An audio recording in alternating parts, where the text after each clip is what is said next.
ఈ ఉగాది నుండైనా కోటీశ్వర్లవ్వాలనే కలను నెరవేర్చుకోండి. వెంటనే జేకేఆర్ గురువు గారికి కాల్ చేసి అపాయింట్మెంట్ తీసుకోండి. నమస్తే రమగారు. నమస్తే జయ. రమగారు, ఏదైనా మంచి కథ చెప్తారా? పూర్వం అట జయపురం అనే రాజ్యానికి రాజుగారు ఉండేవారు. ఆయనకి ఒక జయంతుడని కుమారుడు ఉండేవాడు. అబ్బాయి కొంచెం డౌన్ టు ఎర్త్ రాజకుమారుడు. అతనికి జయపాలుడని ఒక చెలికాడు ఉండేవాడు. చిన్నప్పటి నుంచి సహాధ్యాయి. ఇద్దరు కలిసి తిరిగేవాళ్ళు. ఈ తిరిగేటప్పుడు ఇద్దరుట సామాన్యమైన బట్టలు, ఒకే రకం బట్టలు వేసుకుని తిరిగేవాళ్ళు. జయపాలుడు ఏం బట్టలు వేసుకొస్తే జయంతుడు కూడా అవే బట్టలు వేసుకునేవాడు. సింపుల్ డ్రెస్సులు. రాజకుమారులు ఇక్కడి నుంచి ఇక్కడికి ఏవో బంగారాలు, చెవులకి ఇంత మకర కుండలాలు, ఆ వ్యవహారం ఉండకుండా ఊళ్ళలో కుర్రాళ్ళు ఏం వేసుకుంటారు, అట్లనే ఉండేవాడు. మామూలు టపోరీ టైప్ బట్టలు ఏవో వేసుకుని అది తిరుగుతూ ఉండేవాళ్ళు. అసలు రాజకుమారుడు ఎవరో, పిల్కాడెవరో తెలియదు, సైనికుడు ఎవరో తెలిసేది కాదు, సేవకుడు ఎవరో. సేవకుడు అయినా సేవకుడుగా చూసేవాడు కాదు, ఫ్రెండ్స్గా ఉండేవాడు. అయితే ఒకనాడు వీళ్ళిద్దరూ ఎక్కడికో వేటకెళ్ళారు. వేటకెళ్ళి బాగా అలసిపోయారు. మంచినీళ్ళు దొరకల. సైన్యం అంతా వాళ్ళ దారిని వాళ్ళు పోయారు. వీళ్ళిద్దరూ ఏదో ఊర్లో నుంచి వస్తాం మేము, మీరు వెళ్ళిపోండి అని గుంపంతా పంపించేశారు. వీళ్ళిద్దరూ వెళ్తూ ఉంటే దూరంగా ఒక బావి కనపడిందట. జయంతుడు అన్నట్టు నూరు అర్చుకుపోతుంది, మంచినీళ్ళు తాగుతాం అంటే జయపాలుడు గుర్రం దిగలేదు. కానీ జయంతుడు ఏం చేసేట, గుర్రం ఆపి పరిగెత్తుకుంటూ గబగబా వెళ్ళేట. దాహంగా ఉంది. బావి దగ్గరికి వెళ్ళేసరికి ఎవరో ఒక అమ్మాయి, కొంతమంది ఆడపిల్లలు బావిలోంచి నీళ్లు తోడుతున్నారు. తోడుతుంటే కాసిన మంచినీళ్ళు ఇస్తారా అని అడిగాడు. ఒక అమ్మాయి ఓ దొన్నెతోటి నీళ్ళు ఇచ్చింది. ఇచ్చేసరికి ఒక పిల్ల చటుకున ఆ దొన్నె లాక్కుని విసిరి పడేసేసింది. ఆ దొన్నె మళ్ళీ అమ్మాయి చేతికి ఇచ్చింది. ఇది రాజకుమారుడు ఆశ్చర్యపడి ఏమిటి అమ్మాయి ఇలా చేస్తుందని 4-5 సార్లు ఆ బొక్కెన్లో నుంచి అమ్మాయి దొన్నెతో నీళ్లు తీయటం, ఈ రెండో అమ్మాయి పారబోసేయటం. 5 సార్లు 6 సార్లు అయ్యాక చివరికి ఊరుకుంది. ఆ దొన్నెతో ఇచ్చిన నీళ్ళు తాగేశాడు గడగడ. తర్వాత ఇంకా కొన్ని నీళ్లు తీసుకుని మొహం కడుక్కున్నాడు. మరి కాసిన నీళ్ళు తాగాడు. ఆ అమ్మాయిని, ఆ నీళ్లు తోసేసిన అమ్మాయిని అడిగాడు, ఏమిటి నేను కొత్తవాడినేనా, నా చేతిలో నుంచి నీళ్ళు లాక్కొని పారబోసారు, ఎందుకు పారబోసావు అని అడిగాడు. అడగటానికి ముందు సత్తా కూడా లేదు, నాలుగు ఎండిపోయింది. ఆ అమ్మాయి ఏమంది, కొత్త వాళ్ళతో అట్లా పరిహాసాలు ఆడం, నీళ్లు బావిలో కదా, సాయంకాలం అయింది, చల్లగా ఉన్నాయి, నువ్వేమో చాలా దూరం నుంచి గుర్రం మీద వచ్చి వేడెక్కొచ్చావు, అంత వేడి మీద ఇంత చన్నీళ్ళు పోస్తే నీకు వడగొడుతుందని కాస్త గ్యాప్ ఇచ్చా, ఈ లోపల నువ్వు స్థిమితపడ్డావు, నువ్వు ఈ దగ్గరే ఉండేసరికి చల్లబడిపోయావు, 4 సార్లు నీళ్లు నీ పక్క నుంచి బయటికి విసరబడేసరికి నీ ఒంట్లో ఉన్న వేడి సగం దిగిపోయింది, అందుకని చేశాను అని. ఆ అమ్మాయి ఆలోచన విధానానికి ఆశ్చర్య వేసింది జయంతుడికి. ఎంత తెలివిగా ఉంది, నీ పేరేమిటి అన్నాడు. ఆ అమ్మాయి పేరు మాధవి. ఏం చేస్తారు మీరంటే, మా నాన్నకి గొర్రెలు ఉన్నాయి, గొర్రెల పెంపకం చేస్తాం, ఈ బావికి అవతల వైపు ఉన్న ఊరే మాది అని చెప్పి, ఆ కనపడుతున్న ఇళ్ళే మావి అని. సరే, ఇంటికి వెళ్తే ఆ పిల్లే పదే పదే గుర్తొచ్చింది. ఇంత తెలివి, ఇంత చక్కగా ఉంది, మనిషి బలంగా ఆరోగ్యంగా ఉంది, బాగా పనిమంతురాలైన అమ్మాయి. ఈ నీళ్లు పారబోసేటప్పుడు ఆ బిందె అమ్మాయి నడుము మీదే ఉంది, బిందె మోస్తూ కూడా ఈ పని చేయగలిగింది. సరే, జయపాలుడికి చెప్పాడు, ఆ పిల్ల చాలా నచ్చింది, ఆ పిల్లని పెళ్లి చేసుకుంటాను అంటే జయపాలుడు అన్నాడు, గొర్రెలు కాసే అమ్మాయిని పెళ్లి చేసుకోవడానికి మీ అమ్మ నాన్న ఒప్పుకుంటారో ఒప్పుకోరో నోయ్ అంటే, కాదు కనుక్కుందాం అన్నాడు. తండ్రికి చెప్పాడు, ఫలానా అమ్మాయి చాలా తెలివిగా ఉంది, పిల్ల చాలా బాగుంది, ఇలాంటి రాజ్యాన్ని బరువెత్తటం లాంటి తెలివిగల పనులు బాగా చేయగలుగుతుంది, రేపు నేను రాసయ్యాక ఆ అమ్మాయి సహాయం ఉంటే ఈ రాజ్యాన్ని నేను ఈజీగా హ్యాండిల్ చేస్తానని దాన్ని చెప్పాడు. వాళ్ళ అమ్మ నాన్న వద్దన్నారు 6 నెలలు గడిచినా ఈ అబ్బాయికి ఆ పిల్ల మీద వ్యామోహం పోల, ఆ అమ్మాయే కావాలని ఉంది. సరే, రాజుగారు సరే ఒప్పుకున్నారు. సరే, ఒక అధికారిని ఇచ్చి జయపాలుడిని, నువ్వు వెళ్ళి చూసావు కదా ఆ పిల్లని, ఆ ఊరు తీసుకెళ్ళి ఇదిగో ఈ వస్తువులు ఇచ్చి రాజుగారి అబ్బాయికి వివాహ ప్రతిపాదన చేసిరమ్మని పంపించారు. అధికారిని ఓ పల్లకిని వెంబడి పెట్టుకుని జయపాలుడు ఆ ఊరు, ఆ బావి ఉన్న ఊరు, ఆ వెనకాలన్న ఊరు వెళ్ళి, ఈ మాధవిని చూశాడు కదా అక్కడికి వెళ్ళాడు. వెళ్ళి నగలు సకావు, దండకడియాలు, కంటే కాసుల పేరు, వడ్డాణము, ఇంకా పాదాలకు పెట్టే పాంజేబులు, ఒక వస్త్రాలు అప్పచెప్పి ఆ రాజకుమారుడు ఈమె అమ్మాయిని పెళ్లి చేసుకోవాలనుకుంటున్నాడు, మరి మీకు సరే అంటే రాజుగారు ముహూర్తం పెట్టిస్తారు, ముహూర్తం రోజున తరలొచ్చి అమ్మాయిని తీసుకెళ్తాము పెళ్ళికి, నువ్వు కూడా రావచ్చని తండ్రికి చెప్తే అమ్మాయి, ఆయనేమో కూతురిని కాగేశాడు. అమ్మాయి నీకు పెళ్ళిటే రాజుగారి అబ్బాయి నిన్ను పెళ్లి చేసుకుంటాడంటే ఆ అమ్మాయి ఏం చేస్తుంది, గొర్రె బొచ్చుతోటి తివాచి నేస్తుంది కూర్చుని. చేస్తారు కదా ఆ పనులు. ఉన్నితో తివాచి నేస్తుంది. నేస్తున్న అమ్మాయి లేచి వచ్చింది. రాజకుమారుడు నన్ను ఎప్పుడు చూశాడు, చూడకుండా పెళ్లి చేసుకుంటారంటే కాదు, చూశాడు. ఒకరోజు మధ్యాహ్నం సాయంకాలం 4 గంటల వేళ ఒక అబ్బాయి నీకు నువ్వు మంచినీళ్ళు తాగడానికి వస్తే నువ్వు 6 సార్లు నీళ్లు పారబోసి చివరికి తాగనిచ్చావు. ఆ అబ్బాయి ఎవరో కాదు, రాజకుమారుడు, జయరాంపురం రాజకుమారుడు అని చెప్పాడు. చెప్పేసరికి అదే విలక్షణంగా ఉన్నాడు అనుకున్నాను. సరే గాని మీ రాజకుమారుడికి ఏమైనా వృత్తి విద్య వచ్చా అని అడిగింది. రాజకుమారుడిగా ఉండటమే విద్య అన్నాడు జయపాలుడు. అదేం విద్య, రాజకుమారుడిగా ఉంటాం, మా నాన్న కూతురు నేను, కానీ నాకు ఈ విద్య వచ్చు, మీ రాజకుమారుడికి ఏమొచ్చు అంది. ఏం రాదు అన్నాడు. రాకపోతే నాకొద్దు పెళ్ళి, ఏ వృత్తి విద్య రాని వాడిని నేను పెళ్లి చేసుకోను, ఏదైనా ఒక విద్య వచ్చిన వాడిని పెళ్లి చేసుకోవాలని నా కోరిక. ఆ విద్య అన్నం పెడుతుంది, చేతి నిండా పని ఉంచుతుంది, సంసారానికి ఉపయోగపడతారు. ఈయనేం ఉపయోగపడతాడు, నాకు అక్కర్లేదు, వస్తువులు పట్టుపో వెనక్కి అని మొత్తం ఇచ్చేసింది. తండ్రి మాట్లాడలే. అమ్మాయికి స్థిరమైన అభిప్రాయం ఉంది, చూడు ఎంత బాగుందో ఐడియా. సరే జయపాలుడు మళ్ళీ వెనక్కి వెళ్ళిపోయి రాజుగారికి చెప్పేసరికి రాజుగారు నాడు అమ్మాయి తప్పిందే చాలు, ఆ పిల్ల చేసుకోనంటుందని చెప్తే సరిపోతుందంటే, నీకే విద్య రాదు కాబట్టి చేసుకోనంటుంది. వృత్తి విద్య అంటే రాజుగారి అబ్బాయి కత్తులు తిప్పడం కటారులు తిప్పడం వచ్చు. కత్తి కటారు తిప్పేవాడు సైనికుడు అవ్వాలి, వీడు అవ్వడు, ఈ అబ్బాయి రాజు అవుతాడు. వృత్తి విద్య ఏం వచ్చు, చేతి విద్యలు ఏం రావు. నీకు రాదనే అమ్మాయి వద్దందంటే ఈ రాజుగారి అబ్బాయి కోపం వచ్చింది. నేను ఏదైనా నేర్చుకుని పెళ్లి చేసుకుంటా, నాకు ఆ పిల్లే కావాలి. సరే 4 రోజులు బాగా డిస్కస్ చేశారు. మనం ఏం బిజినెస్ చేయాలని ఆలోచించినట్టుగా ఏం విద్య నేర్చుకోవాలి అని ఆలోచిస్తే అప్పుడే పట్టుబట్టలు పట్టుకుని ఒక వ్యాపారస్తుడు వచ్చాడు.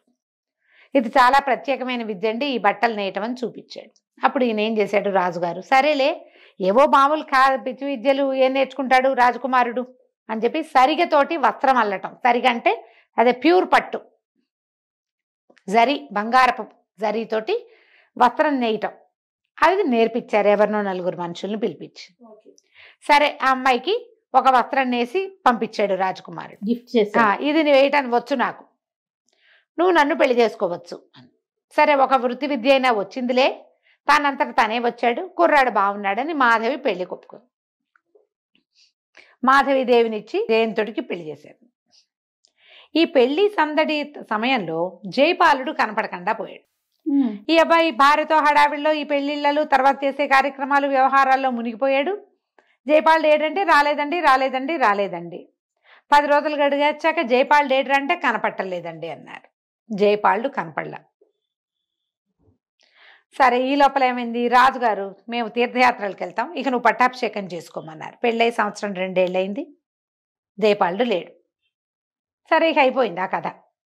మేము తీర్థయాత్రలకు వెళ్ళిపోతాము, నేను ఒక 5 ఏళ్ల పాటో 4 ఏళ్ల పాటో తిరగదలుచుకున్నాను, రాజ్యం హ్యాండ్ ఓవర్ చేసుకోమని కొడుక్కి పట్టాభిషేకం చేశారు. జయంతుడు రాజు అయ్యాడు. మాధవిదేవి ఆటోమేటిక్గా రాణి. రాజుగా 2 ఏళ్ళు గడిచినాయి.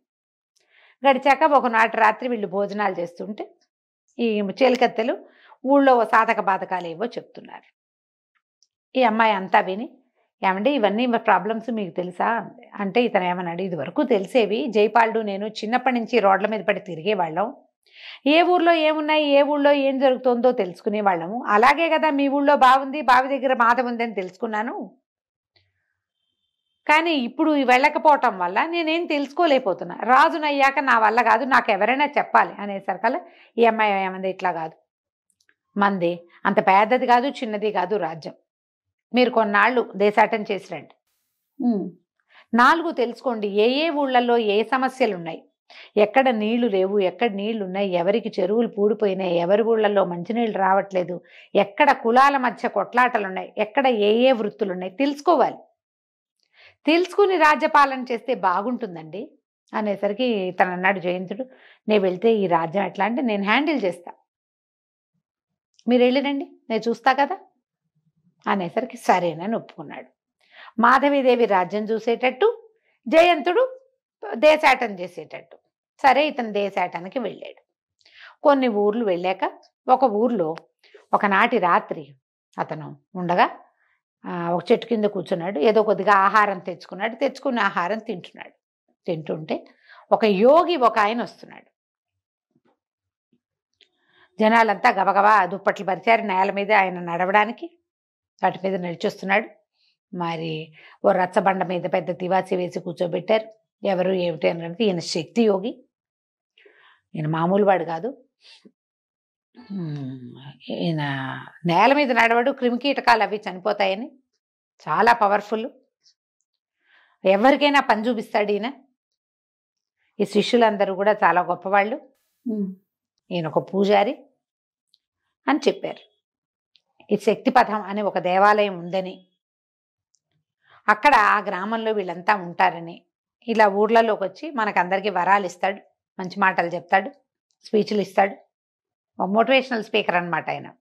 ఇక్కడ పని పాట లేకుండా ఉన్న వాళ్ళని తనతో తీసుకెళ్లి పనులు కూడా ఇస్తాడు, పని పాట చూపిస్తాడు ఆయన. అనేసరికి సరే వినడం మొదలుపెట్టాడు. ఏదో కాసేపు ఆయన స్పీచ్ ఏదో ఇచ్చాడు. తర్వాత ఆయన విశ్రాంతి తీసుకుంటున్నాడు ఆ తివాసి మీద కూర్చొని. జనం అంతా దగ్గరికి వెళ్తే ఈ మన జయంతుడు కూడా దగ్గరికి వెళ్ళాడు. ఇతను కొత్తవాడు, ఆ ఊరివాడు కాదు, గుర్తుపట్టాడు ఆయన. ఎవరినైనా నువ్వు ఏమిటి అని కనుక్కున్నాడు. ఏదో పని కోసం తిరుగుతున్నానండి నేను, ఏదైనా పని దొరుకుతుందని ఈ గ్రామానికి వచ్చానంటే, ఆ పని లేకే మా దగ్గర చాలా పనులు ఉన్నాయి, నువ్వు మాతో రమ్మన్నాడు. సరే ఇతను వాళ్ళతో వెళ్ళడానికి నిరుకైంది. ఓకే, ఈ శక్తి యోగి బయలుదేరాడు. ఆయన వెనకాల ఆయన శిష్యులు జనం అంతా బయలుదేరారు. అందరినీ పూజారి గారు పూజారి గారు అని అంటున్నారు జనం. వీళ్ళు కొంత దూరం అలా నడిచి వెళ్ళాక ఒక గుంపు చేరారు, కూలీలు లాంటి వాళ్ళు, ఏవో మూటలు మోసుకుని వస్తున్నారు. వాళ్ళు కూడా ఈ సమూహంతో చేరారు. వీళ్ళంతా నగరం తాలూకు తూర్పు ద్వారాల వైపు వెళ్తున్నారు. నగరం అంటే ఆ రాజ్యం తాలూకు తూర్పు భాగంలోకి వెళ్ళాక అక్కడ పెద్ద కోట గోడ లాంటిది, రాజ్యం తాలూకు సరిహద్దు. అక్కడ అసలు తలుపు ఉన్నట్టే లేదు, గోడే ఉన్నట్టుంది. కానీ ఆ తలుపు తీయబడింది. తలుపు తీయబడితే లోపలికి ఇట్లా మెట్లున్నాయి. అదంతా ఎక్కడికో వెళ్తోంది. ఇక లోపలికి దిగి వెళ్తూ ఉంటే ఇతనికి ఎట్లా కనపడిందంటే, ఈ మూటలు మోసుకొచ్చిన వాళ్ళందరినీ ఓవైపు తీసుకెళ్లారు. ఇతనిలాగానే ఎక్కడైనా ఆ ఊళ్ళో ఈ ఊళ్ళో ఖాళీగా ఉన్న వాళ్ళని కొంతమందిని తీసుకొచ్చారు. ఓ 15 మంది వీళ్ళు, మూటలు మోసుకొచ్చిన వాళ్ళు ఒక 20 మంది. వీళ్ళంతా ఎంతో నడిచి నడిచి మధ్యలో ఆహారాలు పెట్టారు వీళ్ళకి. రాజ్యపు పొలిమేరల్లో ఉన్న గోడ నుంచి వీళ్ళు ఎక్కడికో దిగి వెళ్ళారు కిందకి. వెళ్తే కిందకి వెళ్ళాక ఒక అస్థిపంజరం లాగా ఉన్న ఒక మనిషి ఎదురొచ్చాడు. ఇతను నీకు మిగిలిందంతా చూపిస్తాడని చెప్పేసి, మీరు ఎక్కడుండాలో చూపిస్తాడని ఆ అస్థిపంజరంలా ఉన్న మనిషి వెనకాల ఈ జయంతుణ్ణి పంపారు. లోపలికి వెళ్తే లోపల చూస్తే అది ఎట్లా ఉందంటే నరకంలాగా ఉంది. చీకటి గదులు, ఒక్కొక్క గదిలో బక్క చిక్కిపోయి చావడానికి సిద్ధంగా ఉన్న వాళ్ళు కొంతమంది, కొన్ని చోట్లేమో ఏవో పనులు చేస్తున్న వాళ్ళు కొంతమంది. అక్కడికి గాలి వెలుతురు లేవు, దీపాలు తప్ప. ఎందుకంటే అది పైన లేదు, కింద ఉంది. ఈ వెళ్తూ ఉంటే అవతల గదుల్లో ఇంకా కొంతమంది ఇట్లాంటి మనుషులు కనపడ్డారు. ఆ బక్క చిక్కిపోయిన మనిషి అస్థిపంజరంలో ఉన్నాడు కదా, ఆయన అన్నాడు, ఈ రాక్షసులు ఎంతమందినో తెచ్చారు, నాతో పాటు తెచ్చిన వాళ్ళందరూ చచ్చారు, నేను ఒక్కడనే బతికున్నా, ఏదో ఒక రోజు నాకు కూడా మూడుతుంది అనేసరికి అదేమిటి అన్నాడు జయంతుడు. అంతే, వీడు శక్తి పూజారి, శక్తి గురువు అంటారు, ఇతను శక్తి యోగి కాదు, వీడు భయంకరుడు, వీళ్ళు నరరూప రాక్షసులు, క్యానిబల్, నరమాంస భక్షకులు కూడా వీళ్ళు. ఇట్లా ఊళ్ళల్లోకి వెళ్ళి ఎవరో ఒకళ్ళని వెంబడి పెట్టుకొస్తారు. పని లేక అల్లాడుతున్న వాళ్ళని, కుటుంబం నుంచి వేరైన వాళ్ళని తీసుకొస్తారు. ఏదైనా పని చేయగలిగిన వాళ్ళతోటి ఆ పనులన్నీ చేయించి, వృత్తి పనులు వచ్చిన వాడితోటి ఆ పనులు చేయించి క్రమంగా చంపుతారు. పనులు చేయించి దాని ద్వారా డబ్బు సంపాదిస్తారు, వీళ్ళని చంపుతారు మెల్లిగా. ఏ పని రాని వాళ్ళని కూలీలుగా మారుస్తారు. వాళ్ళని ఇక్కడే ఉండి రోజుకొకరిని చొప్పున వండుకుని తింటారు. ఈ పూజారులు అందరూ అంతే. ఇలాంటి పూజారులు చాలా మంది ఉన్నారు. ఈ రాజ్యానికి 4 పక్కలా కనపడతారు. వాళ్ళందరికీ వీడే గురువు. తెచ్చిన బందీలందరినీ ఇక్కడే ఉంచుతారు. వీళ్ళందరూ బందీలు. కాసేపటికి మాట్లాడగా మాట్లాడగా జయంతుడికి తెలిసింది, ఈ అస్థిపంజరంలా ఉన్నవాడు జయపాలుడు.